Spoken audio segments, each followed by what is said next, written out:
আজকের ভিডিওতে আমরা জানবো কোল্ড অ্যালার্জি কেন হয় এবং কোল্ড অ্যালার্জি হওয়ার প্রধান কারণগুলি কি কি, মানে এর সিমটম কোনগুলি, তা সবকিছু জানবো আজকের ভিডিওতে। তাই ভিডিওটি শুরু থেকে শেষ অবধি দেখার চেষ্টা করবেন। এই ভিডিওতে পুরোপুরি এক্সপ্লেন করা হবে হোম রেমেডির মাধ্যমে আপনার এই কোল্ড অ্যালার্জিকে ঠিক করতে পারবেন, অথবা এমন কিছু মেডিসিন বলবো যেই মেডিসিনগুলি কিছুদিন ঠিকমতো প্রয়োগে নিলে আপনি এর থেকে বেস্ট রেজাল্ট পাবেন। তাহলে চলুন শুরু করা যাক আজকের ভিডিওটি। দেখুন, এখন হচ্ছে শীতকাল। শীতকালে কি হয়, ঠান্ডার প্রকোপ কিন্তু দিন দিন বাড়তেই থাকে। আজকে কম তো কালকে বেশি। এর জন্য কিন্তু অনেক মানুষকে দেখা যায় কম বেশি কোল্ড অ্যালার্জিতে ভোগেন। নাক দিয়ে অতিরিক্ত জল পড়া, বুকে সাঁই সাঁই করা, বাঁশির মতো বুক থেকে এক ধরনের আওয়াজ বের হওয়া, এই সমস্তগুলি কিন্তু বাচ্চা বা বয়স্ক মানুষদের মধ্যে বেশি দেখা যায়। কিন্তু ক্রমাগত এগুলি প্রত্যেকটি মানুষের মধ্যেই কম বেশি কিন্তু দেখা যাচ্ছে। তাহলে এর থেকে বাঁচবো আমরা কিভাবে? তাই সর্বপ্রথম আমরা যদি হোম রেমেডির কথা বলি, তাহলে আমাদেরকে সকালে নিয়মিত তুলসী পাতা খেতে হবে। তুলসী পাতা আর মধু যদি একসঙ্গে মিক্সড করে খেতে পারেন, তাহলে এর থেকে আপনি অবশ্যই উপকৃত হবেন। দিন 4 থেকে 5 পর আপনি বুঝতে পারবেন আপনার বুকে যে সমস্ত পুরাতন কফ জমে আছে এবং আপনার গলায় যদি কোনো সমস্যা থাকে, সেই ক্ষেত্রেও আপনি কিন্তু এটি থেকে ভালো রকম উপকৃত হবেন। আমাদের এই ঠান্ডার প্রধান কারণ হচ্ছে বায়ু দূষণ।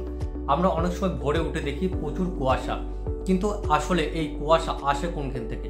এই কুয়াশার মূল কারণ হলো বায়ু দূষণ। বায়ু দূষণ থেকে বাঁচার জন্য আমরা সাধারণত মাস্ক ইউজ করতে পারি।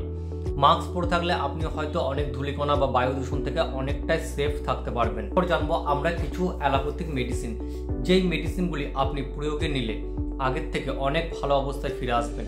কিন্তু যে কোনো মেডিসিন নেওয়ার আগে অবশ্যই আপনি আপনার ডাক্তারের সঙ্গে একবার পরামর্শ করুন, না হলে সেটি আপনার জন্য কিন্তু ক্ষতিকারক হতে পারে। তাহলে চলুন দেখে নিই কোন কোন মেডিসিনগুলি গ্রহণ করলে এই ক্ষেত্রে বেস্ট ইফেক্টিভ রেজাল্ট দেখা দেয়, বিশেষত কোল্ড অ্যালার্জিতে। সাধারণত প্রথমত আমরা বলে রাখি, অ্যামোক্সিসিলিন যুক্ত ক্লাভোনিক অ্যাসিডের এই গ্রুপের কিছু অ্যান্টিবায়োটিক প্রেসক্রাইব করা হয়ে থাকে। তার মধ্যে বেস্ট মক্সিবি 625, মক্স ক্লাব 625 বা সেন্সি ক্লাব 625, অথবা আপনি আগুমেন্টিন ডুও 625 ট্যাবলেটটিকে একটি করে দিনে 2 বার খাবার পর খেতে পারেন। তাছাড়া এর সঙ্গে আপনাকে অ্যান্টিকোল্ড ট্যাবলেট যেমন সুমোকোল্ড বা ফেব্রাক্স প্লাস, এই ট্যাবলেটগুলিকে দিনে 2 বার করে নিতে পারেন, সকাল সন্ধ্যা বা দুপুর রাত। তাছাড়া যদি আপনার কোল্ড অ্যালার্জির ধাতটা প্রচুর পরিমাণে বেশি থাকে, বুকে সাঁই সাঁই বাঁশির মতো আওয়াজ হচ্ছে, নিঃশ্বাস নিতে পারছেন না, সেক্ষেত্রে আপনি মন্টেলুকাস যুক্ত লিভোসিট্রিজেন গ্রুপের মেডিসিনও কিন্তু রাতে একটি করে খেতে পারেন। তার মধ্যে বেস্ট কোম্পানি হলো মন্টেয়ার এলসি বা মন্টেক এলসি অথবা মন্ট্রাল। এই ট্যাবলেটগুলির মধ্যে যে কোনো একটি ট্যাবলেট আপনি টানা রাতে 15 দিন থেকে 1 মাস অবধি সেবন করুন, দেখবেন অনেক উপকৃত হবেন। তাছাড়া এই অবস্থায় যদি হালকা হালকা কফ উঠে, তাহলে আপনি এলএস জাতীয় কিছু সিরাপ ব্যবহার করতে পারেন, যেমন অ্যাসপোরিল এলএস বা অ্যাসপোটিস এলএস এটসেট্রা। কিন্তু এটি আপনি দিনে 5 ml করে 2 বার খাবেন। তবে যে কোনো মেডিসিন খাওয়ার আগে আপনি আপনার ডাক্তারের অবশ্যই পরামর্শ নিন।